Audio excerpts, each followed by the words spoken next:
Ky është ditari orës 13 në A2 CNN dhe pas pak do të ndiqni. Olsian Çela është renditur I pari në listën e Këshillit të Lartë të Prokurorisë në garën për prokuror të përgjithshëm. Pas pikëzimit e dyta në listë është renditur kryeprokurori aktuale Arta Marku dhe më pas Fatjona Memçaj. Presidenti I Republikës I refuzon betimin, por Arta Vorpsi e zgjidh duke u betuar në noteri. Një ditë më parë, Ilir Meta dekretoi Marsida Xhaferllarin si antare të gjykatës kushtetuese dhe akuzoi kreun e Këshillit të Emërimeve në drejtësi për veprime të tipit mafioz. Dvorani hedh poshtë akuzat, shprehet se veproi sipas ligjit. Me kërkesë të Italisë, ministrat e jashtëm të BE-s mblidhen sërish në 11 dhjetor për të diskutuar për hapjen e negociatave me Shqipërinë dhe Maqedoninë e Veriut. Donald Tusk kritikon presidentin Macron, nuk do të ketë sovranitet në Europë nëse rajoni nuk integrohet. Të nderuar shikues, ju përshëndes, ritakohemi në këtë transmetim të drejtë për drejtë sërish me Ditari në orës 13 me informacionet e kohës së fundit, të cilat vijnë nga vendi, rajoni dhe bota si këto në vijnë. Babi im kush? Babi? Kush babi? Nuk e di. Familjarët e shqiptarëve të izoluar në kampin Al-Hol në Siri kërkojnë kthimin e të afërmve të tyre nga kampet e Sirisë. Shumë prej tyre në Shqipëri dhe Maqedoninë e Veriut kontaktuan me A2 CNN me njëherë pas dëshmive nga kampi Al-Hol. Shqipëria përballet sot me Andorrën në Elbasan Arena për kualifikueset e Euro 2020, ku përtej fitores synohet edhe thyerja e rekordit të pikëve nga pjesëmarrjet në grupe. Ndeshja e konsideruar finale, ndërkohë për Kosovën që sfidon Çekin, duel vendimtar për kualifikimin në finalet e Europianit.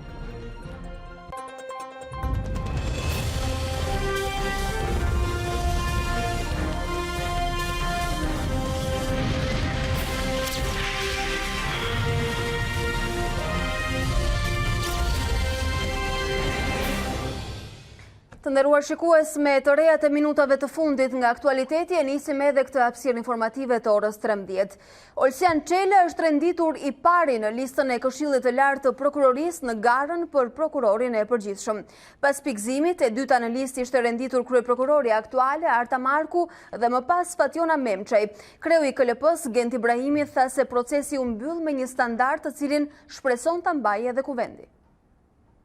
Besoj që ne me këtë proces dham një shembull me cilin shpresoj që I përgjigjemi edhe skepticizmit edhe dyshimeve që me drejt ose pa drejt dikush mund ta ketë në lidhje me punën e Këshillit.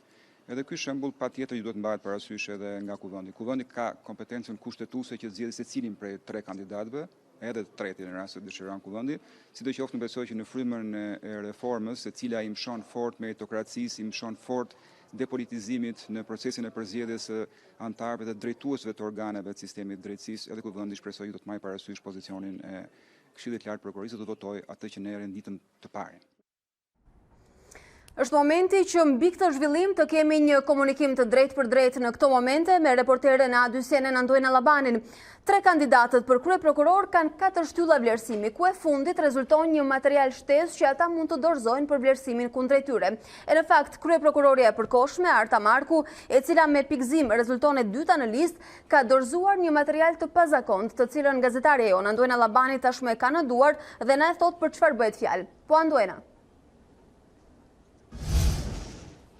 Alba, bëhet fjalë për një anketim në fakt, apo një sondazh të kryer në mënyrë shumë individuale nga prokuroria e përgjithshme e përkohshme Arta Marku, kandidatë dhe konkurrente në garë, renditur në dyta me anë të pikëzimit në listën e Këshillit të Lartë të prokurorëve pak orë më parë. Në fakt bëhet fjalë për një anketim ku Arta Marku e ka bërë me sa shikojmë dhe me sa e shikoni dhe teleshikuesit nëpërmjet këtij dokumenti zyrtar që ne mundëm të sigurojmë, ky material është paraqitur pranë Këshillit pra si një vlerësim që është bërë nga anketuesi anësit Arta Markut, të cilat kërkojnë që në 53.54% të anketuarve kërkojnë që Arta Marku të jetë në krye të prokurorisë së përgjithshme. Më pas rënditet Luzima Lushaj, pastaj kemi Olsian Çelën dhe më fund kemi Fatjona Memçajn. Në fakt, ky ka qenë një anketim që është dorëzuar në formën e dokumentit pranë Këshillit një ditë më parë, menjëherë pas intervistës së saj dhënë pranë Këshillit në orë të para të ditës së djeshme, dhe më pas Këshilli e ka marrë dhe ka argumentuar dhe ka arsyetuar këtë material shkresor duke e quajtur si një dokument një vlerë të shtuar që i jepet kandidatit të përzgjedhur. Nuk dihet nëse kjo ka qenë një nga arsyet për cilat Arta Marku është renditur e dyta me pikëzim. Alba, kjo mbetet për tu parë, por ne kemi arritur që të marrim dhe kush kanë qenë antarët të cilët kanë dhënë votun pro që Arta Marku të marrë pikët maksimale në këtë vlerësim. Bëhet fjalë për antarin Vates Takaj, Tartar Bazej, Besnik Cani dhe Skënder Beci. Këta të katërt kanë votuar për Arta Markun. Këta janë njerëzit të cilët kanë qenë pro kandidaturës së prokurores së përkohshme edhe në këtë garë, megjithatë nuk e dim në qoftë se ky sondazh ose anketim që me sa dim edhe target grupin e ka të paqartë do të jetë i vlefshëm në një rirenditje të dytë që mund ta ofrojë kuvendi. Andojna e dim se 3 kandidaturat do të votohen në kuvend dhe votat, jo domosdoshmërisht, do duhet të respektojnë renditjen që ka bërë aktualisht KLP. Si supozohet votohet? Në fakt, do të presim dhe një afat prej 3 ditësh që Këshilli i Lartë i Prokurorëve ju atribon 3 kandidatëve për prokuror të përgjithshëm në rast të kontestimit të këtij votimi. Më pas do të jetë kuvendi pra një drejt kushtetuese e tij që brenda 30 ditëve me nëse nuk plotësohen më pas 84 votat për të shpallur prokurorin e përgjithshëm, nëse s'do të ketë një vullnet politik, do të ngelet në dorë të Këshillit të Lartë të Prokurorëve për të vendosur të parin në listë pra Olsian Çelën si prokuror të përgjithshëm. Nuk dihet se çfarë do të ndodhi, nëse kuvendi do ta shikojë këtë zgjidhje si një argument për të bërë dhe për ta parë krimin e prokurorisë përgjithshme ende duke mbajtur peng kështu reformën në drejtësi. Por mund të them, Alba, që një tjetër luftë për cilën po bëhet nga Këshilli është edhe ngritja e SPAK, i cili duket se po vonon nga të gjitha pritshmëritë që Këshilli ka patur duke deklaruar që në fund të tetorit ne do kishim edhe SPAK-un, por edhe prokurorin e përgjithshëm. Mbetemi me shpresën që kuvendi do ta marrë përsipër shpalljen e prokurorit pra të vendos për një nga 3 të listuarit e listës së fundit të Këshillit të Lartë të Prokurorëve. Shumë deadline-et të kaluara, megjithatë tashmë na mbetet të presim orët e ardhshme që me sa duket do të jenë decisive edhe për sistemin e drejtësisë. Andojna Allabani, unë të falenderoj për informacionet shtesë që ti solle në këtë orë. Ndërkohë, Arta Vorpsi është betuar si antare e gjykatës kushtetuese në një zyrë noterie. Lajmi konfirmohet nga burime zyrtare pranë Këshillit të Emrimeve në drejtësi, por edhe nga vetë zyra notariale ku është bërë betimi.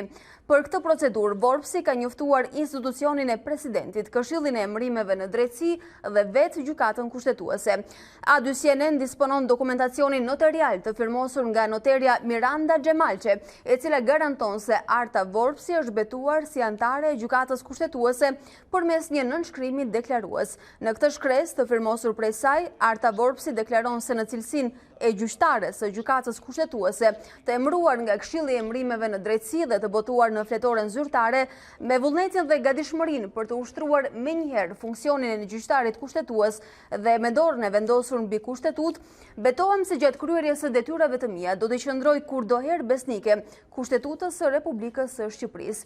Ndërkohë, burime nga mazhoranca i than A2CNN se procedura është rakorduar me partnerët ndërkombëtar dhe mbështetet në një rekomandim të Komisionit të Venecias, që i cilëson betimet si akte të thjeshta ceremoniale.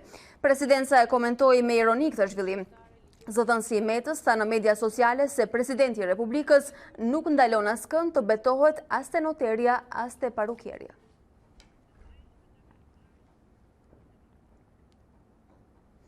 Ndërkohë, A2CNN kontaktoi me zonjën Marsida Xhaferllari, e cila për të njëjtën vakancë u dekretua nga presidenti Meta si antare e gjykatës kushtetuese.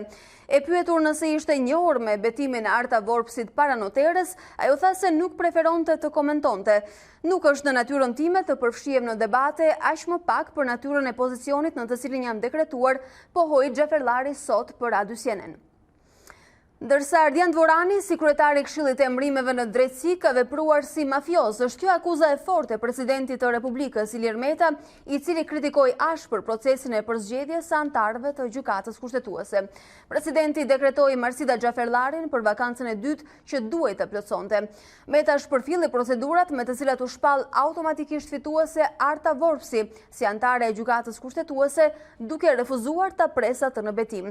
Këshilli i Emërimeve në Drejtësi hodhi ashtu akuza edhe për pretendimet e presidentit.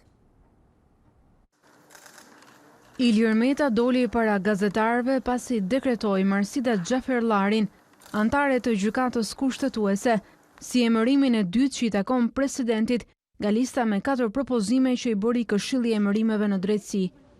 Por në të njëjtin post të hënën parlamenti quajti të emëruar Arta Vorpsin.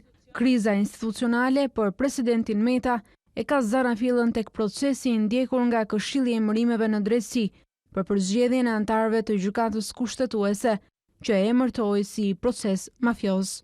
Kryetari i KED-s të bëj lëra të karakterit administrativ, duke vendosur vetë kohën se si dërgon listat për vakancat që krijohen midis, fjala vjen në rasti konkret, presidentit dhe parlamentit, në mënyrë të tillë, tepër të dyshim, për të mos thënë pa e tepruar mafioze, që të vendos presidentin në këtë pozitë, pra kreun e shtetit, presidentin e Republikës, që o të shkeli detyrimisht Kushtetutën e Republikës Shqipërisë, ose me interpretime qesharake dhe absurde si ato që keni dëgjuar ju, thot që i ka mbaruar afati të presidentit. Kjo është tërësisht absurde, është e turpshme, është mafioze. Presidenti Meta tha se do të mirëpres betimin e 2 anëtarëve të votuara nga Kuvendi për gjykatën kushtetuese, por la të kuptohet se nuk ka ndërmend të pres në zyrë për betim Arta Vorpsin. Botim kontraband në fletorin zyrtare dhe jashtë ligjit dhe jashtë çdo vendimi të çdo institucioni që mund të marrë vendime të tilla, padyshim që nuk sjell asnjë detyrim për presidentin e Republikës në zbatim detyrimeve të tij kushtetuese. Dhe renditi disa arsye pse kishte dekretuar emërimin e Marsida Xhaferllarit si anëtare të kushtetueses. Presidenti ka zgjedhur kandidatin që ka patur arsimin më të plot, që ka patur përvojën më të plot dhe kandidatin më të mirë. Presidenti Meta nuk pranoi të komentonte përgëzimet e SBA-s dhe Bashkimit Evropian për votimin nga Kuvendi të 2 anëtarëve të kushtetueses, por ju kthye atyre kur zbuloi marrëveshjen politike për procesin e vettingut. Edhe disa diplomatë të korruptuar, që thoshin që më mirë pa gjykatë kushtetuese. U kam thënë se ne kemi bërë marrëveshje kur kemi vendosur që edhe gjykata kushtetuese të vendoset vetting. Dhe marrëveshja ka qenë që asnjë ditë Shqipëria nuk do të ngelet pa gjykatë kushtetuese funksionale.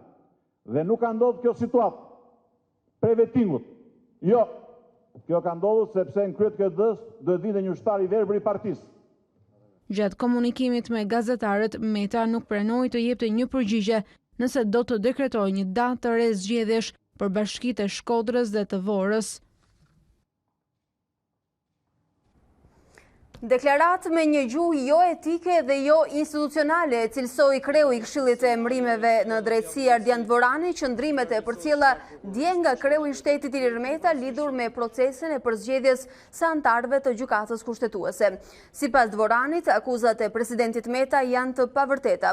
Këshilli i Emërimeve në Drejtësi ka ezauruar të gjitha procedurat e verifikimit, vlerësimit dhe renditjes së kandidatëve për të gjitha vendet vakante. Cili do autoritet tjetër, përfshirë organet e emërtesës, kanë detyrimin të respektojnë vendimet e Këshillit të Emërimeve në drejtësi në këtë proces.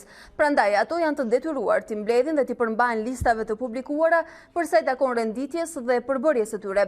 Në këtë rast të dërguara presidentit dhe kuvendit. Sipas kreut të Këshillit të Emërimeve në drejtësi, të tre institucionet si presidenca, kuvendi dhe gjykata e lartë janë të detyruara të zgjedhin kandidatët në listat e KED, pasi kushtetuta nuk i njeh asnjërit lirin përtej këtyre emrave të paraqitura nga Këshilli i Emërimeve në drejtësi.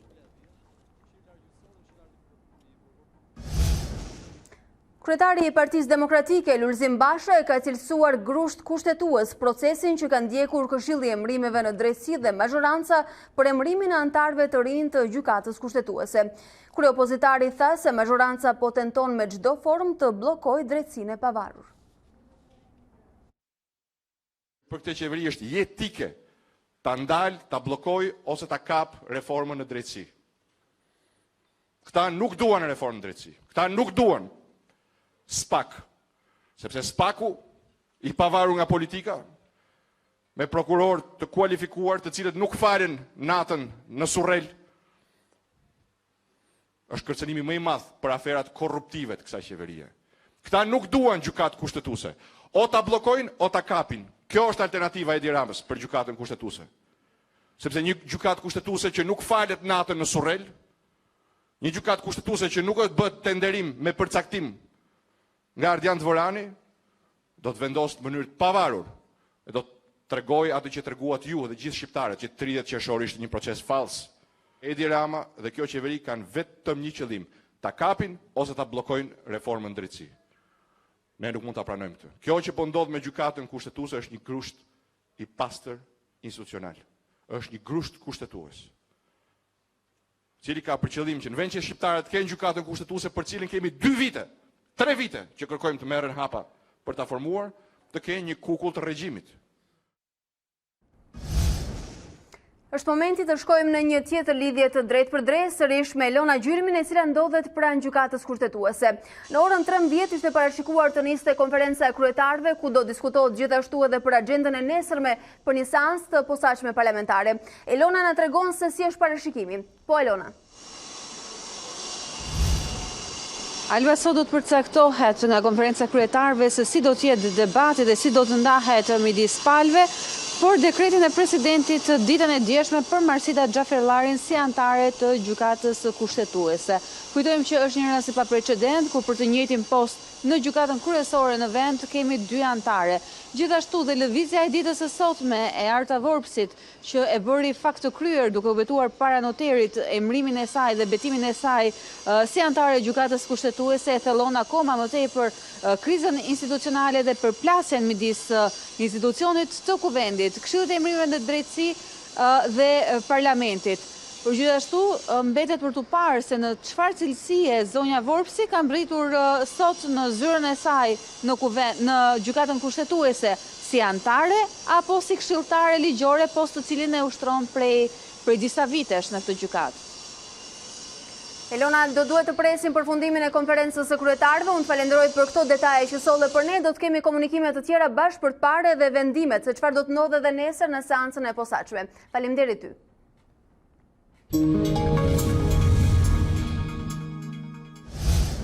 Ndërkohë ne rikthehemi në studion e Ditarit me të ftuarin e orës 13 është zoti Ert Bylyk-Bashi nga Partia Demokratike. Mirë se vini. Mirë se vini. Zoti Bylyk-Bashi, sa herë duket një dritë në fund të tunelit për bazamentin e një shteti siç është drejtësia, duket se njëra nga palët në politik shkon dhe e fik atë. Kemi Vorpsin, e cila betohet sot tek një notere, presidentin që flet për parukjere. Çfarë besoni ju se po ndodh? Unë kam thënë më herët, në fakt, ne jemi që në momentin kur nuk kishim gjykatë kushtetuese, ne kishim në themelet e Republikës një grop shumë të madhe e cila do shkaktonte tërmete kushtetuese në vazhdim. Dhe edhe ajo që ndodhi me 30 qershor ishte pjesë e këtyre tërmeteve kushtetuese, po tani jemi në një krizë vërtet shumë të rëndë. Është e papranueshme që gjykata kushtetuese, amortizatori më i madh kushtetues që ka sistemi i kontrolleve dhe balancave i kushtetutës të jetë me themelet në krizë. Në fakt kjo derivon nga ajo që edhe reforma në drejtësi me këmbguljen agresive të Ramës nuk që një reformë e cila pati rrënjët konsensus, i pati në krizë dhe betejë dhe luftë të vazhdueshme për kundërshtarit politik. Pra ishte një tentativë për të kapur pushtetin nëpërmjet kapjes së sistemit drejtësisë. Dhe kjo po ndodh sot. Ka vite që ndodh në mënyrë të vazhdueshme, prokurori i përgjithshëm, KLG-ja, KLP-ja dhe ky është momenti i fundit. Por kapja e gjykatës kushtetuese, ajo që arriti t'i kthente që në fillimin e saj Edi Rama 3 ose 4 ligje, ja quajti si antikushtetuese, Edi Rama tha nuk ka më mjaft, unë këtë gjykatë e shkri. Dhe ja ku kemi 2 vjet që s'kemi gjykatë kushtetuese dhe sot ai e ka. Ajo që po ndodh, pra ne nuk kemi bazament, ajo që thotë. Nuk ka bazament më sot Republika, shtetit së drejtës, kushtetuta sot janë pa vlerë. Unë fola për domosdoshmërinë e një bazamenti. Dhe domosdoshmëria e bazamentit, ne kishim dikur një bazament, ne kishim nevojë ta riparonim. Sigurisht që kur nuk është domosdoshmëria është absolute.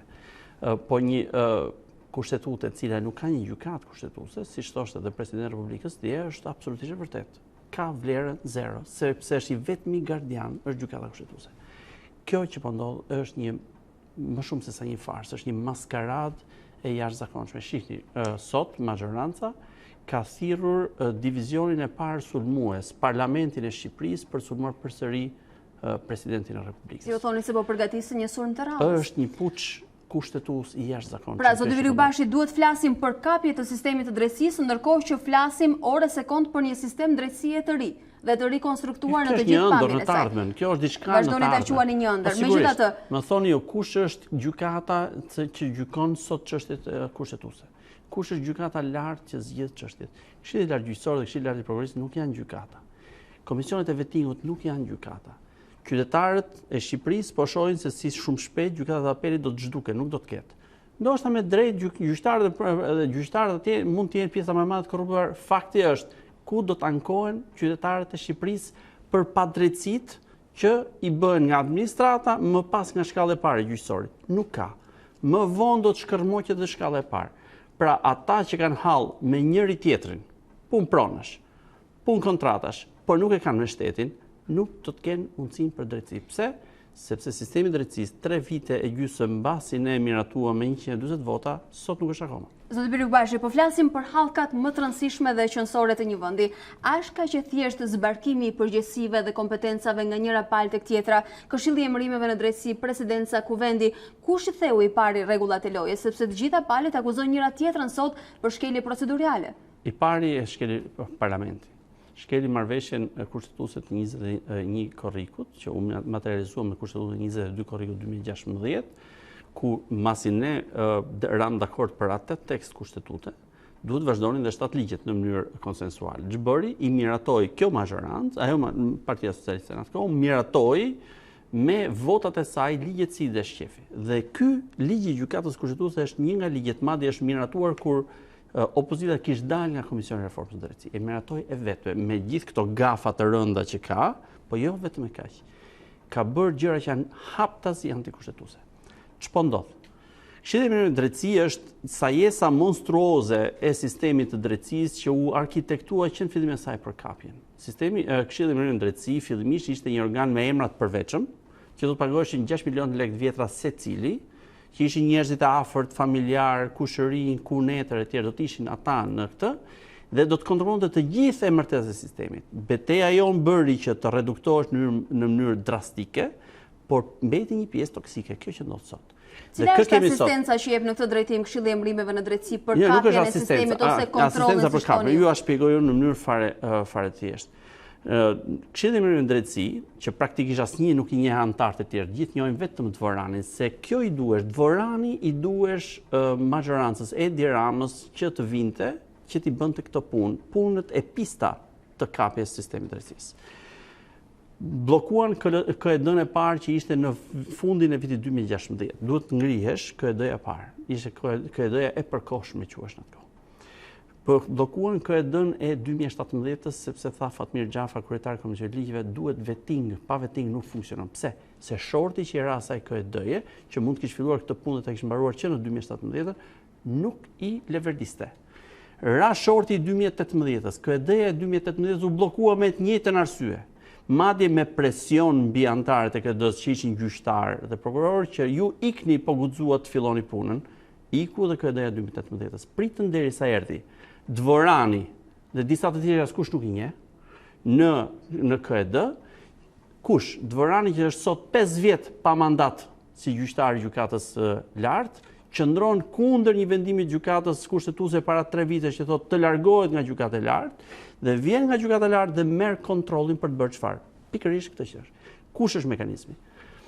Kur parlamenti nuk vendos dot për kandidaturat, i pari që emërohet sot kushtetuta në 125 është ai që rendit i pari Këshilli i Mbretërisë Drejtësi. Kushtetuta këtë e përcakton vetëm dhe vetëm për parlamentin. Ky mekanizëm kufizues nuk është për presidentin e Republikës në kushtetutë. Në 125 nuk ka vetëm këtë. Pra, çka bërë majoranca? Nëpërmjet Dvoranit ekzekuton një mekanizëm antikushtetues që është futur në ligj. Gjykata kushtetuese ose le të themi kushtetuta nuk e ka mekanizmin e kufizimit të kompetencës së presidentit me kalimin e 30 ditëve dhe kalon tek Këshilli i Mbretërisë Drejtësi. Jo. Presidenti nuk ka asnjë kufizim të këtillë. Por me ligj e kanë vënë. Kjo është antikushtetuese. Komisioni i Venecias në 2004 për Shqipërinë thotë që shtimi i kritereve të tjera në ligj, të cilat nuk janë të parashikuara në kushtetutë, është antikushtetues. Edhe një. Dhe ky është një kriter i shtuar, po thoni. Po sigurisht, pra në 125 kalimin afatit 30 ditor për të vënë në funksionim mekanizmin e renditjes të parit si emrim nga KD-ja, është vetëm për parlamentin, nuk është për presidentin. Pra, nuk vlen për presidencën. Absolutisht, dhe e kanë shtuar me ligj, dhe kjo është antikushtetuese. Dvorani është atje që të bëjë renditjen që do majoranca në mënyrë që të kapet sistemi siç do Edi Rama. Pra, punët pisës së kaq dhe rol më të shëmtuar që ka. Është një mashë e cila përdoret aktualisht nga pushteti për të arritur në qëllimet dhe kontrollin. Është Këshilli i Mbretërisë Drejtësi është një krijesë që është një sui generis vetëm shqiptar. Dhe Dvorani është fytyra e Këshillit të Mbretërisë Drejtësi. Dhe ai është personi që do ta bëjë këtë shërbim deri në dhjetor, sepse mbas dhjetorit nuk është më kryetari i KD-s. Sot do të na duhet flasim dhe na intereson procedura. Dhe anën procedurale ju e njihni shumë mirë. A mundet që një antar e gjykatës kushtetuese në parim të betohet tek noterja? Sepse majoranca socialiste në komunikimet me A2CNN thotë se ka një rakordim me palën ndërkombëtare për ta kryer kësaj procedurën. Pra, një procedurë honorifike e cila mund të kryhet edhe tek një notere e zakonshme. Nuk ekziston asnjë gjë e tillë. Në këtë vend, me të gjithë këto halle dhe shëmtira që po ndodhin për ditë, ajo e vetmja gjë që të paktën kemi është e zezë mbi që është shkruar me kushtetutë. Shpeshherë është shkruar keq. Shpeshherë kushtetuta ka arritur dhe disa deformime shumë të rënda. Po të paktën kemi atë, të lexojmë atë. Lexojmë vendimet e gjykatës kushtetuese, shohim praktikën e të shkuarës dhe nuk merrem na than ambasadorët, nuk na than ambasadorët. Mbyllet historia ambasadorëve. Nuk vlen fare këtë aspekt. Kushtetuta është fare e qartë. Të gjitha funksionet kushtetuese, presidenti i Republikës, kryeministër, ministër, deputet, antari i gjykatës kushtetuese, antari i gjykatës lartë, prokurori i përgjithshëm, kryetar bashkish, këshilltar bashkiak, pra që janë organe kushtetuese, edhe organe me ligj kemi, për shembull antarët e Komisionit Qendror të Zgjedhjeve, të gjithë bëjnë betim për të filluar detyrën. Për të kuptuar që betimi është një gur i pakalueshëm, nuk është një moment ceremonial dhe mund ta bëj ku të dua. Do bëhet me një procedurë solemne në organin që thuhet, mund të jetë presidenti i Republikës, mund të jetë parlamenti, dhe ky është momenti pas të cilit fillon ushtrimi i mandatit. Ky është një akt honorifik që duhet kalojë nga institucionet. Jo, s'është honorifik, është moment solemn procedural kushtetues pas të cilit fillon ushtrimi i mandatit. Që duhet kalojë nga institucionet dhe jo noterët. Në mënyrë absolute, është kot ne kemi të shkruar në kushtetutë, është kot që të diskutojmë mbi këtë çështje. Betimi në rastin konkret bëhet para presidentit të Republikës. Rastet të tjera, presidenti i Republikës betohet para parlamentit. Betimi ka një rëndësi themelore për të bërë ashtu siç duhet, siç e thot kushtetuta, përndryshe është nul, nuk vlen. Po ju jap një rast. Presidenti i Shtetet Bashkuara, Obama, në betimin e tij të parë si president në vitin 2009, në janarin e vitit 2009, gjatë betimit publik në ceremoninë publike në Washington, gaboi formulën e betimit. Ngatroi vendin e një fjale në formulën e shkruar në kushtetutë. Pra, formulën formale. Është bërë një betim i dytë në zyrë me kryetarin e gjykatës supreme të Shtetet Bashkuara me dëshmitar të tjerë, ku presidenti ripërsëriti sakt dhe vetëm në atë moment u quajt që betimi u krye dhe ai mori detyrën. Për të kuptuar çrëndësi i japin, po edhe në Shqipëri është kështu. Gjykata kushtetuese ka një vendim shumë të qartë që momenti i betimit, në rastin e deputetëve është shprehur, në rastin e një nga deputetëve që është hequr mandati për shkak konflikti interesi, e merr dhe e shqyrton këtë çështje dhe i jep rëndësi kushtetuese themelore momentit betimit që të bëhet si duhet. Pa atë nuk fillon funksioni, madje kushtetuta thotë deputetët humbasin mandatin e zgjedhur nga populli nëse nuk bëjnë betimin. Pra kushtetuta është drastike edhe për sa i përket procedurës solemnitetit, edhe për sa i përket vlerës së betimit. Pra është detyruese për vlerën, por edhe për formulën që duhet respektohet në këtë rast. Kjo ndodh vetëm përpara presidentit të Republikës në rastin konkret. Në rast, le të themi, presidenti i Republikës nuk mund të betohet përpara, ç'to themi, një këshilli bashkiak diku në një ceremoni solemne, se duhet ta bëj vetëm përpara parlamentit. Detyrues para institucioneve. Nga ana tjetër këtu kemi ngërç, por nuk e dim se si do të shkojë gara për prokurorin e përgjithshëm. Kemi marrë sot pikëzimet dhe kemi edhe listën e 3 kandidatëve ku kurëson zoti Orsian Çela dhe e dyta në listë është pikërisht kryeprokuroria e përkohshme zonja Arta Marku. Si besoni se do të shkojë kjo garë, sepse tashmë emra do duhet kalojnë në kuvend dhe me numra ata edhe mund ta përmbysin renditjen e emrave. Le të themi këtë, Arta Marku mbaroi baterinë e saj, kreu detyrën që u dha 2 vite më parë. Me 18 dhjetor 2017 u dha detyra që t'i shërbente Edi Ramës, të bënte rrogozin derisa Edi Rama të kalonte nga krahu tjetër për të kapur sistemin e drejtësisë tek prokurori i përgjithshëm. Zoti Bashën e dim se Arta Marku ka marrë detyrën si prokurore e përkohshme dhe tha se në misionin e saj e kishte penguar politika. Arta Marku nuk mori kurrë një detyrë sipas kushtetutës. Mori atë që i dha Edi Rama. Ja dha me 69 vota, në një procedurë në kundërshtim 284, në një procedurë në kundërshtim me kushtetutën. Ajo në këto 2 vite ne e dim dhe që nuk ka bërë gjë. Ajo thot me gojën e saj që unë nuk kam arritur të bëj dot gjë, madje kam patur rastin të krijoj eksperiencë të mirë, sepse kur bëri intervistën e parë si kandidate, tha që në pak raste kam hetuar. Nuk besoj që detyra e prokurorit përgjithshëm është detyrë për të mësuar gjatë punës. Dhe kësaj herë tha se barikada e saj penguesi ishte politika, ju e dëgjuat. Për shembull, po thot ajo që është Edi Rama që e pengoi që tetoi ato dosin 184 dhe dosin 339. Le ta thot këtë gjë.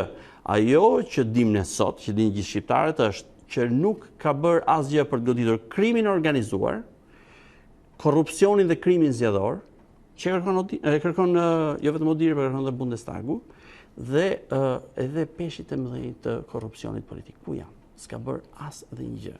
Do të ishte një histori që duhet harrohet sa më shpejt, ka guximin të vazhdoj të pretendoj, dëgjoj dhe një histori që ka mbledhur 5.000 firma sikur kandidon për deputete. Në fakt nuk është histori, ne kishim një provë, sepse pak minuta më parë ishte gazetarja e ON që solli pikërisht anketimin e kryer personalisht nga zonja Marku. Ka 5.000 firma të cilat flasin për mbështetje që ajo të jetë nesër kryeprokurore. I vetmi rast kur duhet mbledhen firma është kur themelon parti politike ose kur kandidon për parlamentin e Shqipërisë. Pra do të futesh në politikë. Ta ndaj mendjen se prokurori i përgjithshëm nuk ka lidhje me këtë.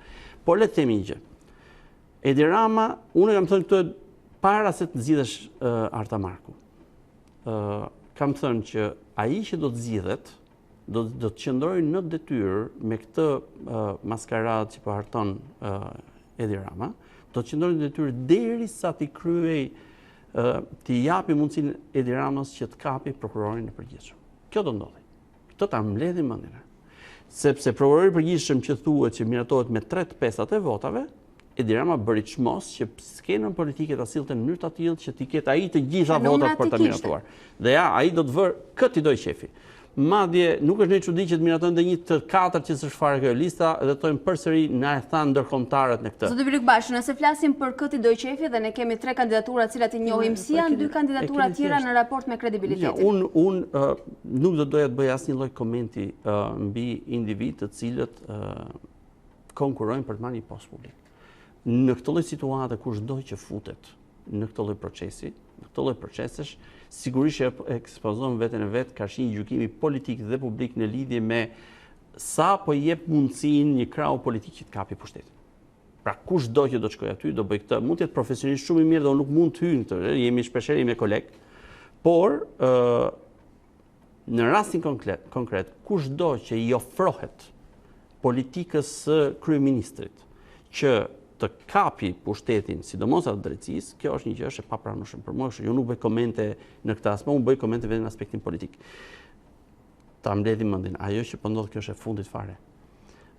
Mos harroni që kur ne propozuam në janarin e vitit 2018, vetëm një muaj e gjysmë mbasi ishte vëna detyrar ta marku, ne propozuam ndryshim të kushtetutës që brenda 2 muajsh ne të zgjedhnim prokurorin e përgjithshëm mbi bazën e një neni tranzitor kushtetues, po mbi bazën e kushtetutës. Dhe ju e dini shumë mirë se si Ulsi Manja, të gjithë anëtarët e Komisionit të Ligjeve dhe të gjithë thoshin është I panevojshëm se brenda 2 muajsh ne kemi zgjedhur prokurorin e përgjithshëm në vitin 2018 kjo. 2 vite më pas, ja ku jemi sot. Do të kishim patur prokuror përgjithshëm në vitin 2018, do të kishim patur gjykat kushtetuese në vitin 2017, po ja ku jemi deri ku është spaku. Si ka mundësi që për 4 poste në gjykatën kushtetuese I vjen organeve të martesave vetëm 4 emra, praktikisht është emrim dhe Komisioni Venecias dhe ODIR në vitin 2004 e thojnë specifikisht për Shqipërinë. Nëse I kufizohet edhe me ligj, jo më me praktik siç e kanë bërë, I kufizohet mundësia e kandidaturave, numri I kandidaturave organit të martesës, shkelet kushtetuta. Atëherë bie që qëndrope argumenti që vjen sot nga presidenca se për zgjedhjet nuk janë reale, ndonse vakancat janë ato dhe numrat janë ato dhe po thuaj automatikisht e emëruar. Në të paktën një nga zgjedhjet e parlamentit, ajo që ka qenë me dy kandidatura, sepse Besnik Muçi nuk mund të ishte kandidat kur ishte antar. Nëse Besnik Muçi do të futesh në votim dhe të merrte veta, do të ishin përpara një aberracioni kushtetues që dikush do qante dhe dikush do të qeshte, sepse do zgjidhesh 2 herë I njëjti person.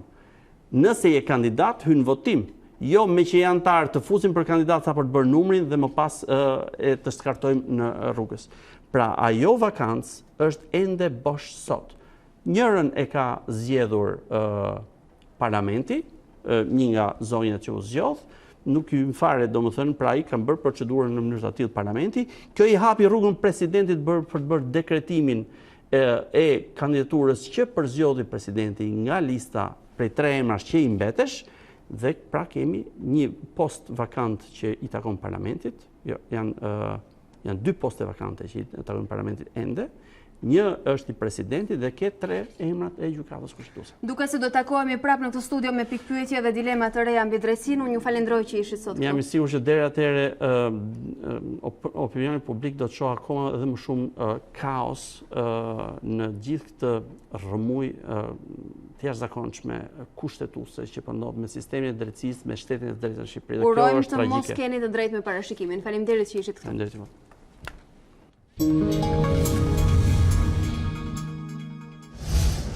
Të nderuar shikues, do të shkëputemi vetëm për pak publicitet dhe rikthehemi me të tjera informacione.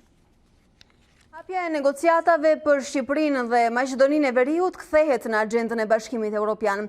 Krerët e diplomacisë së Unionit Evropian do të diskutojnë në mbledhjen e 17 nëntorit për hapjen e negociatave për të 2 vendet.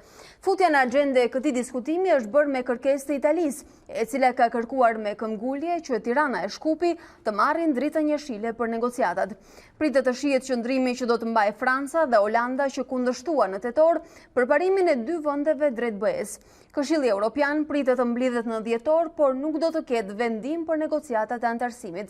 Në samitin e tetorit u dakordsuar që çështja e negociatave do të trajtohej para samitit të Zagrebit për Ballkanin Perëndimor që mbahet në maj të 2020-s. Në ditët e fundit, si presidenti i Këshillit Evropian, Donald Tusk kritikon presidentin francez Emmanuel Macron për qasjen ndaj Ballkanit Perëndimor. Nuk do të ketë sovranitet në Europë nëse rajoni nuk integrohet me pjesën tjetër të kontinentit, tha ai gjatë një fjalimi. I ka mbetur edhe pak ditë në krye të Këshillit Evropian dhe po shfrytëzon kohën e mbetur për të vënë pikat mbi i. Në një fjalim në Kolegjin Evropian në Brush, Donald Tusk nuk ja kurseu kritikat presidentit francez Emmanuel Macron, lidhur me deklaratën se NATO kishte pësuar vdekje cerebrale, qëndrimin e tij ndaj Rusisë, por kryesisht për veton ndaj hapjes së negociatave me Shqipërinë dhe Maqedoninë e Veriut. Lidhur me presidentin francez, një prej liderëve të padiskutueshëm të Bashkimit Evropian dhe miku i më i mirë, dua t'i them atij se edhe unë ndaj të njëjtën ëndër për sovranitet në Europë. Por nuk duhet të ketë sovranitet në Europë pa një Ballkan të stabilizuar, të integruar me pjesën tjetër të kontinentit dhe nuk duhet të jesh historian për ta kuptuar këtë. Çështja e zgjerimit u rikthye në vëmendje gjatë samitit të Parisit për klimën kundër të tjerë ishin të pranishëm dhe liderët e Ballkanit Perëndimor. Presidenti i Maqedonisë së Veriut Stevo Pendarovski tha pas takimit me Macron se Parisi pret që vendet e bllokut të japin opinionin e tyre brenda 1 ose 2 muajve mbi një propozim për reformimin e metodologjisë për çështjen e negociatave. E megjithatë, Macron pretendon se nuk po ofron një alternativë ndaj integrimit në Bashkimin Evropian. A2 CNN nëpërmjet gazetarit ton Julian Kasapi dhe operatorit Endrit Myftari solli këtë javë realitetin në kampin Al-Hol në Siri dhe dëshmitë të shqiptarëve të cilët gjenden atje. Pas transmetimit të këtyre dëshmive, reagimi i familjarëve që ndodhen në Shqipëri, por edhe Maqedoni ishte i menjëhershëm. Ata identifikuan përmes pamjeve të afërmit e tyre dhe kontaktuan televizionin ton, duke kërkuar më tej informacione dhe për t'i bërë një apel shtetit që t'i nxjerrë nga kampi në Siri.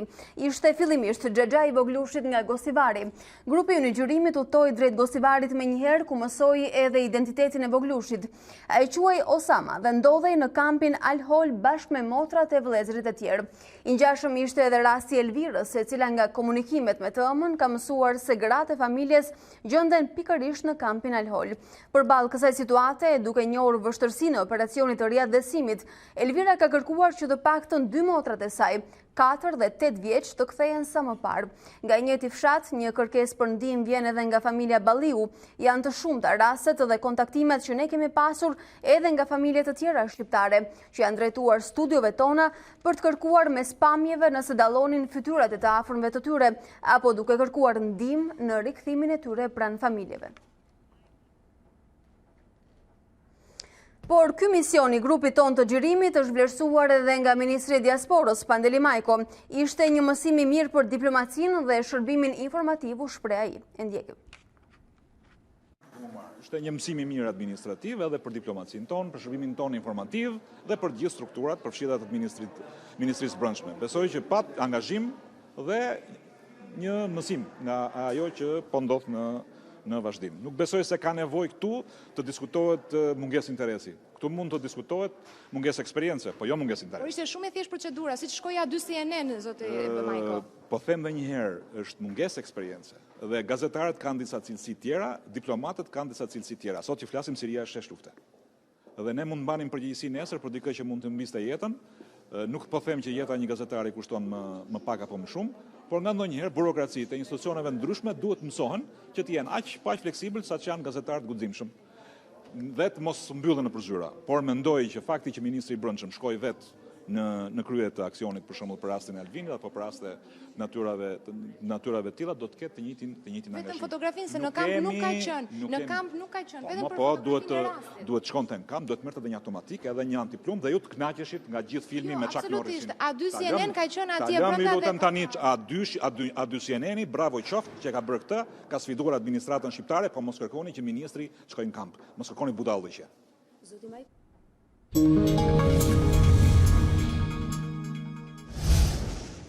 Ne rikthehemi zhvillimeve nga aktualiteti në vend. Banorët e zonës shprehen të shokuar 24 orë pas vrasjes me armë zjarri të 38 vjeçarit Kreshnik Dashaj në qytetin e Vlorës. Sipas tyre, viktima ishte njëri i qetë dhe pa probleme. Ndërkohë hetimet për këtë ngjarje i kanë kaluar prokurorisë së krimeve të rënda, ndërsa motivet e këtij krimi mbeten ende mister. Vazhdon e mbuluar me mister vrasja e 38 vjeçarit Kreshnik Dashaj, i cili u gjet mëngjesin e së mërkurës në rrugë i Pajet, pranë banesës së tij në Vlorë. I dyshuar se mund të kishte vdekur nga ataku kardiak, mjekësia ligjore konstatoi se viktima kishte hematoma në kokë dhe një plagë të shkaktuar nga armë zjarri në shpatull. Banorët e zonës janë të shokuar nga ngjarja pasi viktima njihej si njeri i qetë dhe pa probleme. Njeriu qetë, është njeriu mirë. Edhe një që ke hasëm edhe nuk e ashtu dot. Jo, ai që ata janë njerëz të mirë. Njerëz të qetë që s'kem çfarë themi për ta. Njerëz të qetë që u marr perëndiakën, vetëm atyre. Shkondet e porta, gjithmonë vetëm në punë. Shumë djalë i lartë ishte, shumë djalë i mirë. Shumë djalë i mirë, nusja ime punonte atje bashkë me të. Edhe u habit ku erdhi në darkë. 24 orë pas ekzekutimit të Kreshnik Dashaj, familja e tij ka hapur dyert e mortit, ndërsa policia e Vlorës gjendet ende në perimetrin e vendit të ngjarjes, duke vijuar këshyrjen e saj. E në fakt, të paktën nga të dhënat e deri më tanishme nuk janë gjetur gëzhoja në vendin e ngjarjes, ndërkohë që policia ka dy pista kryesore, atë të motiveve familjare, por edhe atë të motiveve banale.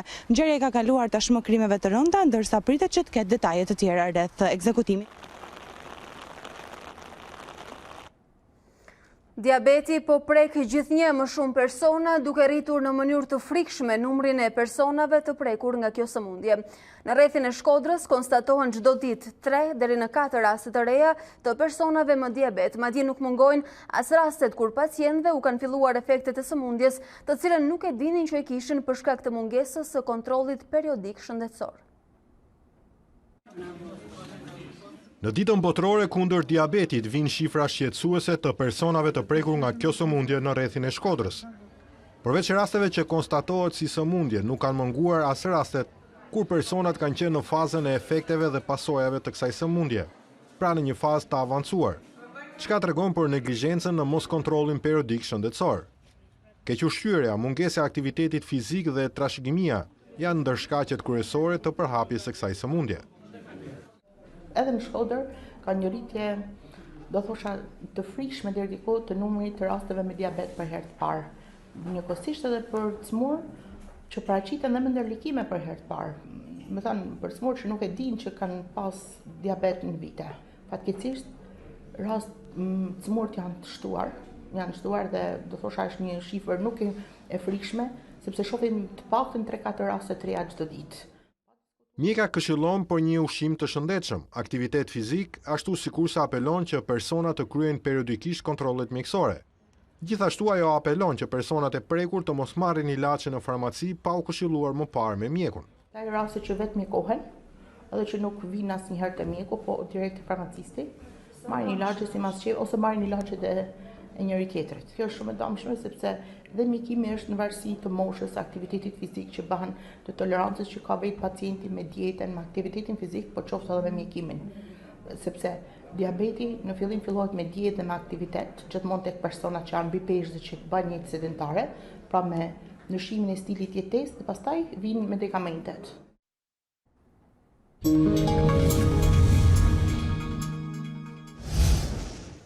Pas Taulant Gjakës që u vetë përjashtua, trajneri Edi Reja vendosi të mos grumbulloj në skuadër as Ergjys Kaçën, duke krijuar idenë se në kombëtare ka nisur spastrimi i lojtarëve të pakënaqur. Vendimi i Taulant Gjakës për të mos i bashkuar ekipit kombëtar është vetëm maja e icebergut në atë që duket një proces i mirëfillt spastrimi. Edi Reja e pranoi se lojtarët që krijojnë polemika apo janë të pakënaqur sepse nuk luajnë, nuk kanë vend në skuadër. Një reakcion zinxhir që nisi me Mavrejn, vijoi me Xhakën, por nuk përfundon me kaq. Ergjys Kaçë ishte përfshirë nga trajneri në listën e pritjes, por mesfushorja e Larisës nuk do t'i bashkohet ekipit. Zgjedhja këtë herë ishte e teknikut Kuqezi. Edhe Kaçë është mes lojtarëve që mendon se duhet të ketë më tepër hapësira, madje shpeshherë 26 vjeçari është cilësuar në opinion si i keq përdorur nga trajnerët. Në situatën e krijuar brenda kombëtares, e cila rrezikon të prish balancat përpara ndeshjes me Andorrën, trajneri Reja ka krijuar një mur rreth skuadrës. Askush nuk ka mundur të ndjek seancat kryesore të stërvitjes pasi ekipi ka punuar në fushë në orare të ndryshme nga programi i përcaktuar. E vetmja mënyrë për të parë fragmente të përgatitjeve ishte nga ajri me pamjet e dronit të shpërndarë nga vetë federata. Pjesa tjetër është hermetike.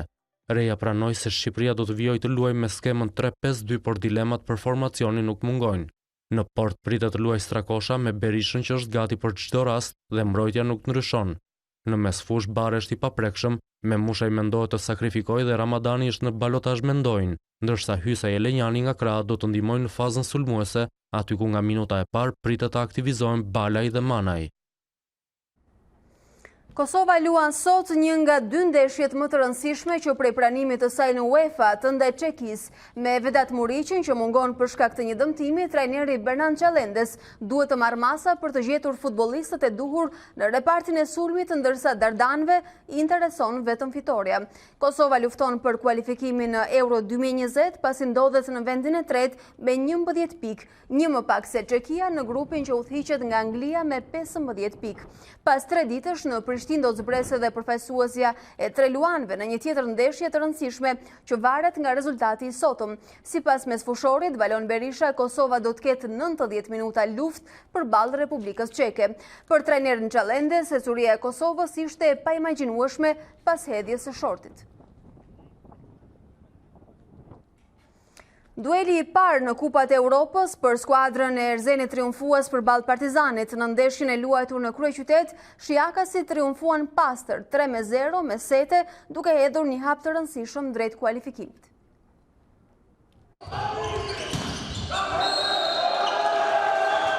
Erzeni triumfoi në aktin e parë të duelit me Partizanin në Kupat e Europës. Në ndeshjen e vlefshme për turin e parë të Chef Challenge Cup, shijakasit nuk e patën as pak të vështirë në kryeqytet përballë Partizanit, duke fituar pastër 3-0 me sete.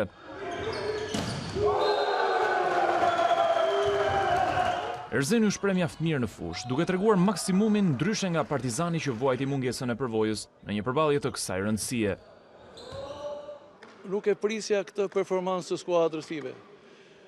Bën një ndeshje të shkëlqyer, si rrallë herë kanë luajtur në grup të gjithë, plotësuan të gjitha ato defekte që ne shfaqit në ndeshjet e fundit në kampionat. Nuk do të thotë që ne fituam një ndeshje dhe duhet të flem gjumë. Ne që nesër do fillojmë stërvitit për të pritur ndeshjen e rradhës, po ka një ndryshim që atje neve jemi në vendin ton dhe do të bëjmë një performancë akoma më të mirë se kjo që pat sot. I zhgënjyer më shumë se sa i hidhuruar për humbjen, strategu i Partizanit, Ylli Tomori, ka rezerva ndaj paraqitjes së skuadrës, megjithatë nuk e humb shpresën e kualifikimit. I zhgënjyer me ndeshjen jam sepse nuk e prisja një performancë diell, aq më tepër që kemi punu për këtë ditë, se del sikur nuk kemi punu fare, sikur erdhëm nga rruga me bëj lojë voleybolli, e cila nuk ishte, vetëm voleyboll nuk ishte. Në aspektin e një profesionisti, të them që ne sado setet bëshim sot, ne me këtë gjendje si që ishim të 2 kampet, Partizani dhe Erzeni, nuk fitonim as i set. Mendoj që çdo gjë mund të arrihet, që ne të përplasemi dhe të shkojmë në barabar, në finale, dhe pastaj të shkojmë të drejtohemi Golden Setit. Skuadra e trajnerit Arben Sako hedh kështu një hap të rëndësishëm drejt turit të dytë ku e pret skuadra e mirënjohur në Europë, Revive Milano. Gjithsesi, është edhe një ndeshje për të luajtur pas 2 javësh ndaj kualifikimi mbetet i hapur. Të nderuar shikues, kjo ishte e gjitha e përgatitur për ditarin e orës 13. Unë ju falenderoj që na ndoqët, bashkë ne u takojmë nesër.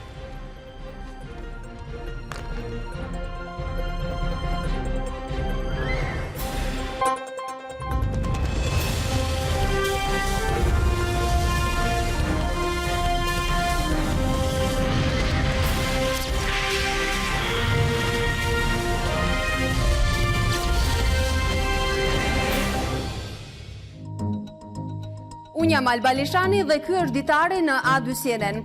Për të parë të gjitha videot e Ditarit, klikoni subscribe.